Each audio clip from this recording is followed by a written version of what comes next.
threesome I'm planning on the cruise. That's Ethan. Hello. Yeah. We've just met. We're on board this ship called Ovation of the Seas. We're going from Australia to New Zealand Yeah. and back. I meet this very good-looking boy, and what was amazing about him was just like me and how open I am about just generally being a horny person. When people say you gay, straight, bi, I'm like, I'm just horny. If you're good-looking, I will sleep with you. 100%. Like just being like horny. Like myself is pansexual. Like if I vibe with you and you look good, like Paris, like I'm in for it. Let's go. You and I have just got to get married because then we can just cruise around, find all the boys we like, find all the girls we like, Oh, damn and right. just have fun. Yes, 100%. It would be beautiful. Like coming on this cruise and meeting yourself, meeting others. Like that's the way to go. Like you find good looking ones that vibe with, and it'd be beautiful. So everyone keeps telling me back in India, cruising is still very new, Ethan, in India. Yeah. It's not something a lot of my people have become used to because it's very expensive. But people are like, damn, you're having a lot of sex on these cruises. Yes. And what is incredible about them is just how much fun it is. And you can just move on. So while we talk about stuff like that today in the podcast, I know in all the fun and the games and everything else, my inner activist is always coming alive. And I feel like while you and I seem to have the privilege of being people who can be open, there's a whole bunch of people out there who are not able to really express themselves about what they really want. 100%. Yeah. I see that a lot back home from where I am. I come from Perth. A lot of people back home coming out and trying to be that activist and trying to show stuff. I think it's all about loving yourself and coming out and being able to be open as yourself. And these cruises do a spectacular job. So I'm going to ask you a shallow question, which somewhere I think is also the truth. But I feel, and as shallow as it sounds, I will call a spade a spade. If you're someone who is good looking, I think both of us are people who are attractive. When we walk into a room, I don't think we have trouble sleeping with people. No, if you're someone who is confident in your own skin. Yes. If you're someone who's successful, I feel that a lot of people like us don't have trouble coming out because you're not looking for validation.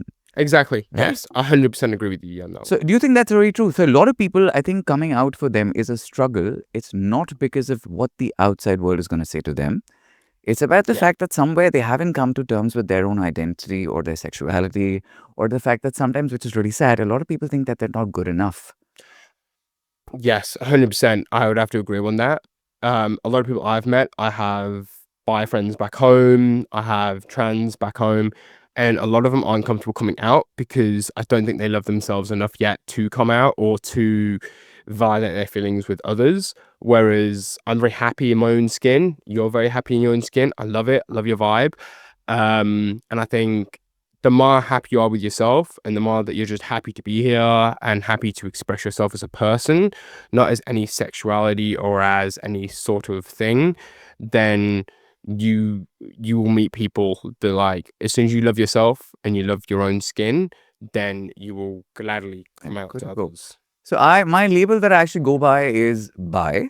I like a guy or like a girl. I always keep saying I'm into women who are, the funny thing, they say that the most confused man on the planet is someone who's bisexual and verse. It's like that man has never made a decision in his life saying, pick a side, man, just pick a side.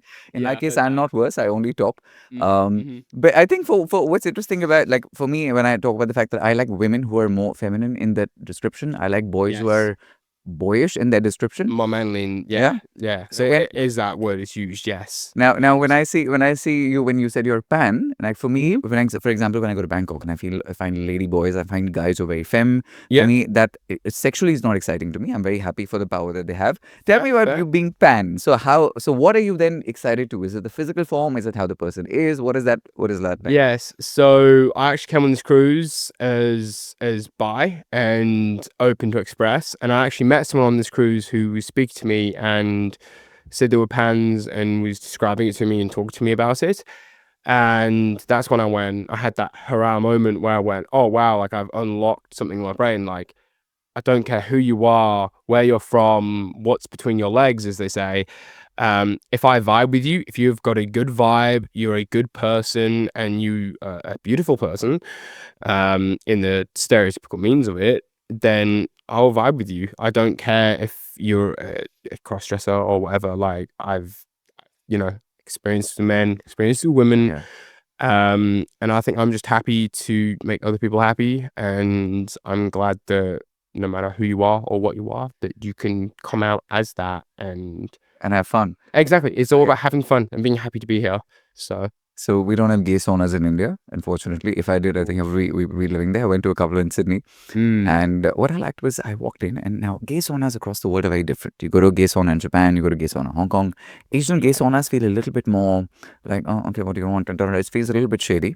Now, when I walked into the one in Sydney, and that guy is very good looking, I said, hey, what's up? Da, da, da. And, he asked me, he said, you're Indian. He said, you know what's going in there, right? Because I think he was like, I don't want you to get in there and not know what's going on. He was shocked. He wasn't sure cultural bounds. He was shocked. Now, every time I'm in a gay sauna, it's about maybe like 70, 80 naked people who are just chilling. It takes me back to the cultural references that we have sort of probably seen in Romans. About these guys who are it's just a bunch of these good looking guys and who are just like fucking everyone and having a really 100%. good time and having a lot of sex. And what I like about it is the fact that I feel we spend so much of our time trying to get laid. Yeah. Right? Where you're getting on Tinder and Grindr and Bumble. I mean, if I could find Amazon and make it into a bloody dating app, I probably would. 100%. Every app accessible to you. Yeah. What I love about the gay saunas is the fact that you can finish your work, you can focus on your career, your job, and everything else. And when you just want to get laid, you go in there, you make friends, you're naked, you do some real crazy debauchery. 100%. Yeah. And that's really wild. You think we're more promiscuous than straight men? Ooh, that's a hard one. I don't think so. I think we're just more open. And like you said, the Romans, I study history. I think back then it was a lot simpler. You could be quote unquote straight, but also go to the saunas and get your rocks off and be able to enjoy yourself as a person. Whereas now there's too many labels, there's too many people trying to judge people over nothing. And I think if you just want to have fun and experience your life, then you should have that fun and you should experience your life. And let's say you sleep with 10, 15 blokes or even 2 blokes, and then you go, that's not for me. You experimented at least, and you got to experience something, and life is all about experiences. Savvy, the Eiffel Tower is one of my favorites where a lot of people say, I actually end up sleeping with a lot of girls with my straight buddies. Actually, that straight is not even in quotation. They really are straight because what happens sometimes is there will be no sexual interaction between the guy and I if he's straight. Yeah. But you kind of pick up a girl and you go somewhere and you go to a club and you have a great time. Yeah. Because you're with your bro, you're kind of okay with being naked and it's fine. 100%, yeah. And something about, so I actually enjoy threesomes a lot more with another guy who's either also a top Yes. or is straight. Yeah. And I know my reasons for it, but if that's also your case, I want to know why you like it, because I've always tried to figure out why is a threesome for me hotter with a top guy or a straight guy, which means we technically don't have any sexual chemistry. So why does that happen? So I think that happens because you're both tops, you're both vibing on that same energy level. And I think obviously if you're doing it with a friend or someone you're close with, you're okay with seeing each other naked, slapping in the change rooms when you're doing sport or whatever. So when you're with that girl, I think both of you are focusing on the girl and not on each other. So obviously the straight man or the guy who's also mainly wanting to be a top isn't really focusing on the other guy. I've experienced it, and I think that's what I've noticed. It's more just enjoying the moment and enjoying the time. Like, yeah, I sneak to peek every now and then of the other guy. Like, why not? Like, they're attractive. So if we're doing something together on this cruise, we're doing this with a girl or we're doing this with a guy? Oh, it all depends. There's a lot of variables in that, but obviously, from what I know from both of us, like, probably like if we were to do a girl, I enjoy watching as well. So a lot of my friends and I, when we do this, we're like, bro, all right, listen, I want to watch you for a while, then I want to join in. Oh yes. What is it about, I always talk about the fact that voyeurism is obviously intrinsically something which sort of sexually excites a lot of people. Yes. All love to also watch. 100%. I'm the same. I've had relationships in the past where our fantasy was to go to Amsterdam and for me to watch for them to be done or watch me do another person, and that was always a very fanciful experience. But I'm not sure if it was fanciful for them, but for me it was always a very realistic experience. I've always enjoyed that. The term gets thrown around a lot, like cuckold and stuff like that. Oh, I love a good cuckold. I know, right? Like, what is it about? I mean, the fact that the whole idea of fucking a wife and a husband together, and something that is also a bit of a power play, right? Because power play. There is the excitement of watching this husband, sort of watching you, sort of like plummet his wife. And Bloody oath, yeah. it is really hot there. I did have a couple of experiences on this cruise, which I think a friend, Aiden, who's watching, might sort of find out where there was. But you're going to not talk about who this is because you guys live in Australia. There's this one buddy I made, and if you know it, you're not going to talk about it, right? This buddy who I think is married. He's got some kids, and I sort of saw him at the buffet, and I saw him with, this guy had a vibe. I was like, oh, I want to sort of get down with him. We spent the time. And when he was a little bit drunk, I remember we were in the bathroom. I kind of just like took a chance and grabbed him and I kissed him. Bloody oath. And what was cute was I sort of, he had this like moment of shock that sort of happened for a while. And so for a second, I was like, wait, did I read this incorrectly? Yeah. Until we sort of went back to my room. And oh my God, a married man really knows how to go down on you. I swear to God, Shocking, yeah. my ass was probably the cleanest on the whole cruise because the amount that got eaten out that day, it was unreal. But why?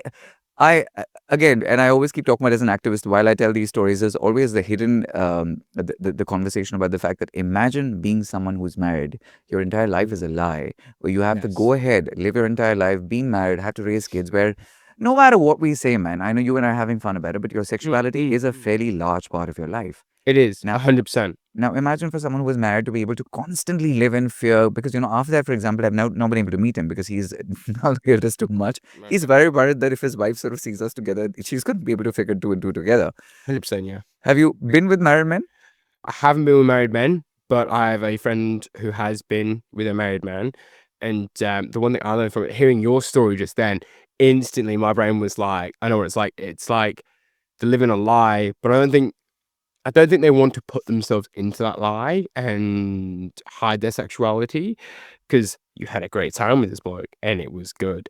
I think they're more concerned about putting up a mask. So a lot of people in society wear masks and try and hide their true selves because of societal and judgmental means. And I think that's why this podcast is a great opportunity to come out and say, like, you shouldn't hide yourself. And if you are married, I had a uncle who's married, not uncle, don't know what he is to me exactly, but he was married, let's say family friend, married, and had a wife, 5 years. They dated years after, and he'd come out as being gay, and the whole thing happened. No one hated him. His wife stood by him and said, I just didn't know you were gay. Like, there is so many examples in history, some very famous examples being, Freddie Mercury, Elton John, you just got to embrace who you are. And I think if you're getting married and getting with people and setting your life up, you need to, before you do that, you need to understand who you are first, and you need to come to terms with yourself. And a lot of people don't because of all the prejudice and rubbish that is in this world. Yeah. So they don't express themselves. Like, I'm young, I'm expressing myself, I'm having fun. I might settle down and get married to a man, might settle down and get married to a woman. I might never get married. It is what it is. Mm-hmm. But I'm having fun at the moment. And if I vibe with you, I vibe with you. And at the end of the day, that's what matters. And I feel like a lot of people don't do that. And a lot of people don't express themselves when they have the chance to. And they end up living, like you said, in that lie, being a married man, having kids, and struggling with knowing that they may be bi or they may be gay or maybe pans, and struggling for it. Yeah. And I feel for them. My auntie is gay. She lives in Northern Ireland. It's a very religious kind of state still, but I'm very proud of her. I'm very proud of her partner to be able to come out and be a proudly gay couple in a place like that. So I think the only time I really began to sort of look up at the world and say, I wish I was straight, is when I think about the fact that if I were, I definitely would have got married by now and had children. Now, Yes. so there is, I think, while the good part of it is like, oh my God, you can go party, you can sleep with whoever you want. There's exactly. the underbelly sometimes, at least for me, back home with the cultural system that we have in India, about the fact that you creating a life and you having a wife and kids does take a legacy forward. Is that something you worry? Because I like how you sort of touched upon the fact that you may or may not get married. Because but partnerships, unfortunately, with gay couples don't really last as much sometimes because there is nothing legally binding you, at least in India. Can you get married to a man in Australia? You can, yeah. So you can get married to a man or a woman depending on So you have civil rights. sexuality. So we have civil rights, we have gay marriage, gorgeous, 100%. But I think that is, like you said, 100%. Like, for me, I was the pressure of the firstborn son of the firstborn son. It's always been this passed down thing. I need to carry on my last name and like my middle name and the rest of it. It's like family tradition. So I've always kind of like taken it on the shoulders as a weight, and I've always tried to pass that on. And that's why when I was younger, I didn't experiment, I didn't care. And then it wasn't until I think year 12 or year 11 or year 12 in high school where I kind of didn't care anymore. I knew who I was. I kind of came out as bi, and I experienced things and I enjoyed it. And I said to everyone who I'd met and had been with in that time that I don't expect the world. I don't expect there to be, a future in 30, 40 years. I don't want to pressure you or burden you with that. And told them my story. And if they accepted it and they vibe with it, then I still vibe with you. If they kind of close that down and have a sexual about it or kind of try to put you in a box, then I didn't really want anything to do with you, because no one, no matter if you're straight, bi, pans, trans, anything, no matter who or what you identify as, no one should put you in like a box and try and tell you who you are. We're all friends. What do you think about the pronouns? I'm not very fond of them, so I'm putting that out there. Pronouns, yeah. So I did honestly struggle with them through my high school career, and I still do struggle with them. I'm not going to lie, I do. But I've learned meeting people, obviously on this cruise, off this cruise, and traveling, that you have to respect everyone as an individual. And if they want to be a they, them, you respect that and you pronounce them as they or them. So the reason I ask is because across the world, we're going through actually one of the worst times in modern history for the gay rights movement. And the reason for that is because there has been so much backlash about, especially coming from the trans community, because they have advocated the pronouns. Now, what's happened is, while you and I are okay, but if somebody says they're they, them, I'll talk about it. But especially in America, a lot of backlash has happened because people have now started just fighting with people, say, how can you misgender me and this and that? And that has actually catapulted. China has now got a really huge legal ban that they've recently passed about the fact that in all their commercial cinema films, they're not allowed to show anything which is LGBT trans. This has just happened. America has go down on their policies and other stuff. I've heard about that, yes. Including the fact that they've said in the military, they're not going to have trans people coming in. Russia has always had a problem. Spain, which is called the gay capital of the world, has now started to have a backlash where they've actually started to target gay men and started catching a lot of them on the pretext of drugs, but actually attacking homosexuality. Now, the reason I bring up the they-them conversation is because while it was the idea was to be inclusive, exactly, a lot of our people, and I say our people because if you're saying gay, straight does not mean a difference but equality. That means if you're gay, straight, bi, you can still be a great person, you can still be a terrible person. 100%, yeah. And where that conversation went south in the last 2.5, 3 years was, for example, a lot of supermarkets started taking off their Pride decorations during Pride Month because there was so much backlash about the fact that you're now surgically changing children when they're 4 years old. You're getting people in hormone therapy, which is too early.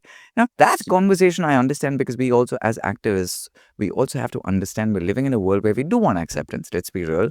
But there is a lot of stuff our community has done in the last 5 or 7 years, which has actually turned our allies into foes.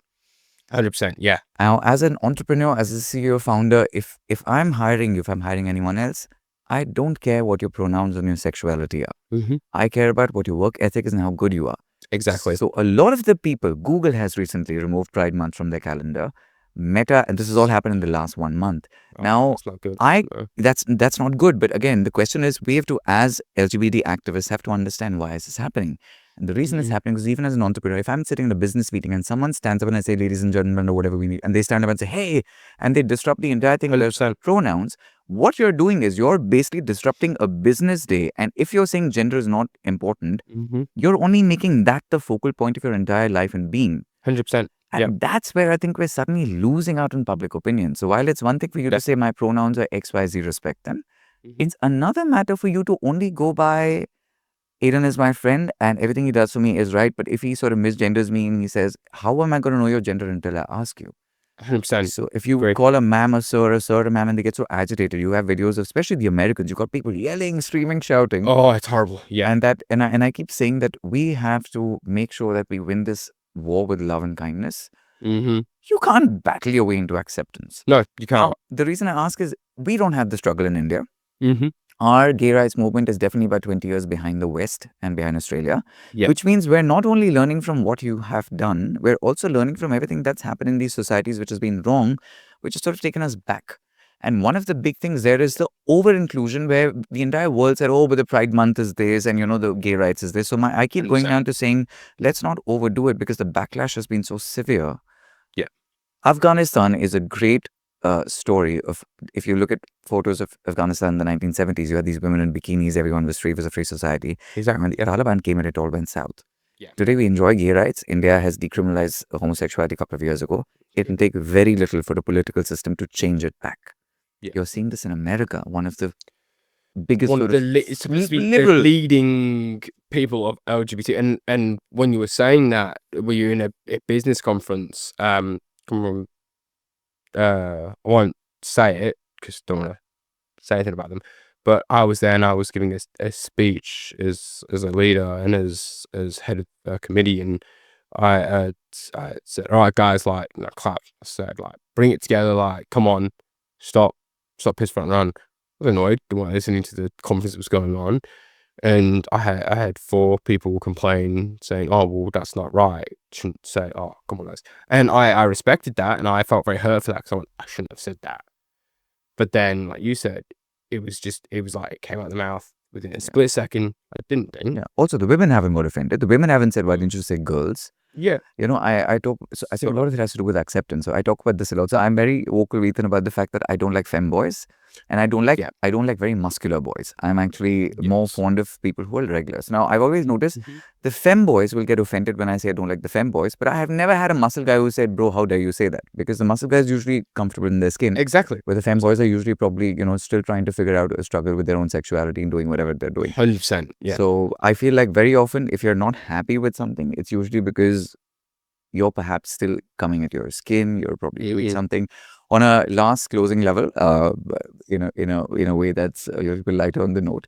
I find that for me to get girls as a bisexual man is a little bit easier, because even the women understand that when they just want to have sex and they want to have a good time, it's going to be NSA and it's best. It's going to be no strings attached. Exactly. And I've said that to say, I find it hard because I think a lot of people look at me and think I'm straight. I'm like straight heterosexual. Like, I probably act like it a lot as well. Maybe the way I've been brought up, but like, I'll speak to him. Oh, it's like a one night stand, like no strings attached. And then afterwards it ends up, oh, like, let's do it again, or oh, why is this one night stand, or this, that, and the other. Okay, but then if you do it with a male who is confident in their skin, like you said, it is like you can have fun, and then the next day you can go out for a drink as friends, and it's normal, and you are all comfortable in your skin. My best friend back home, if he used to see this, I'm not going to name names, but he's a great guy, and he's bi, and he actually spoke to me recently about his experiences, and I came out to him with my experiences, and he was shocked, and he went, no way. I said, well, why would you say no way? He goes, I would never see is bi or whatever. And we had a very okay discussion about it, and I still love him. I would never judge him, and he doesn't judge me, and I think that's what matches our friendship. And I love that. I think, like yourself, I met you on this cruise. I've met others like Aiden and others that are very confident in their own skin. They know what they want, and they're not scared to say it. And I love you for it. Like, it's great. I almost feel like we should pan the cam at some point and show Aiden, because we've spoken about him so much on this podcast. Yes, exactly. When you say you look heteronormative, or you look straight, when I first met you, I actually, to be honest with you, I didn't think about it. I thought you were a straight guy. When I did think that there was something, was when we met, when you were standing by one of the restrooms and we kind of said hi. There's a sexual tension that happens between two people, and I remember I met you, and there was that hug, and there's a little bit of a goosebumps, like, oh, okay, where my body's reacting to him. I felt the same, and I was like, oh, okay, like, and that's when you feel it. I was like, yes, like, that's kind of when you feel it. And I think that's what it is. It's just a vibe. We haven't had too many conversations. We haven't done anything yet. But what I like about the fact that is when you meet someone, that's a chemistry. And I'm hoping that that's what you we leave you with, saying, I don't think it's really about what your label is. When you meet someone, the energy is nice. As long as they're not getting too many STDs and STIs.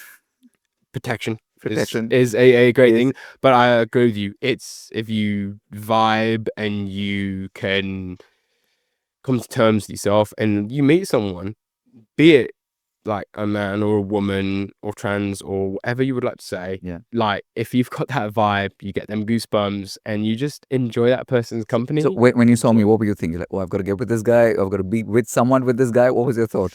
A little bit of both, to be honest. I met you and I was like, oh, I'm feeling the same kind of vibe you were feeling, like the goosebumps, the intimacy kind of feeling. Mhm. And then I wasn't sure. I didn't want to ask or put you in a position to ask. So I was like, oh, maybe a girl between us, that and the other. Because I honestly, when I met you, I was like, I got the vibe, but I was like, the vibe. So I thought there could be something there. Could be There might something not there. be something there. And the longer we've talked, I'm like, oh, it could be anything. We'll Could be just see how it goes. It's all about living in the moment. And And you've got delicious lips. So before we stop, because back home I have a couple of brands. This is one of Yes, my I do, favorite yeah. products. This is called the 24 karat lip bright. Really? Ayurveda is the ancient Indian form of herbal medicine. Yes, we Yes. basically use a lot of jari booty is basically a word for herbs in India. Okay? Yeah. And Sanskrit, which is the oldest form of language. It comes from that. I want you to try this. This is a peel-off mask. So you're going to put this, and your lips are already very delicious looking. I remember looking at Ethan and be like, all right then. So what you're going to do is you're going to put this on your lips for about 15 minutes, stay quiet, and then when it dries off, you're going to peel it off. And your Yeah. already delicious looking lips are going to be even cooler and plumper. Beautiful. I love it. And I want you to call me back or whatever later and be like, all right. 100%. I'll try it All tonight and I will see you tomorrow and I'll let you know how it goes. So 15 minutes. And put it yeah, on. yeah. Or maybe we'll do this together. We'll do this as a fun activity with some of our friends. 100%. And we yeah. can try this out. Yeah, man, thanks really because I've enjoyed talking to you. You know what I love about podcasts is while Yes. we've had conversations out there, we've not really been able to spend time. This actually is the most adult way of sort of sitting down and having a real conversation. 100%. We've actually been able to be open with each other and talk, not have any interruptions, and be able to enjoy each other's company and be able to understand each other. So, And I love how we were basically when he came out to us, we were sitting on at a lunch table and it was very casual and yeah. it was not a coming out. It was a very casual comment about, oh, that's what I like. In Yeah, fact, I remember 100%. Ethan said, Yeah, when you look at me, he said, when you look at me, what's the vibe? Am I gay, straight, bi? I see he said that, and I was looking at him and I said, I don't 100%. know because I have no idea. I was kind of hoping you would have said what you did say. Yes. But yeah. it was really cool. All right. Lots of love to you from Ovation of the Seas. We've been on the cruise. I have enjoyed having a conversation with you. I have too. It's been great. And I'm going to tag you for sure because a lot of my friends are 100%. like, who's this hot guy you are talking to? So I'm going to tag you on every Insta and Facebook post that we put up. Definitely. And thank you so 100%. much for doing this. We were running to Iris. find a quiet bloody place. I know we're running all of this shit, but Yeah, it's yeah, crazy. yeah. But to everyone that watches, like, love and Love. peace Now- and love yourself who you are. Don't judge yourself. The podcast is called the Big Pucci Podcast. Big Big means Pucci. big. Pucci means kiss. So we Love always it. sign off with saying Big Pucci. Mwah. Do it, Ethan. I want to see. Big Pucci. Mwah. Ah, lovely. Come on. Love it.